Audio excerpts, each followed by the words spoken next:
જુનાગઢ હારી જાય, રાણક દેવી બેહી જાય છે કે હવે મારું ચારિત્ર મારી સામે કોઈ મીટ ન માંડી શકે. આપ જાણો છો આખી વાત.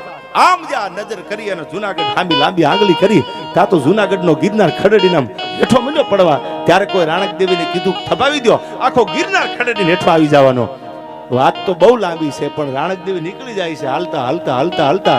જે કે વઢવાણના ભોગાવામાં ઘોડા ભૂગ્યા અને ન્યા ઠપકો દીધો કે તરવરિયા તોખાર તારું હૈયું ફાટ્યું ને હસલા. હવે તો મરતા રાખ અંગાર મારા ગામતરા ગુજરાતના તા તો ઘોડા ભોગાવામાં ગુડા વાળી ગયા અને ખોળિયા ખાલી થઈ ગયા ઘોડાના. આ દેશની દીકરીની તાકાત છે યાર.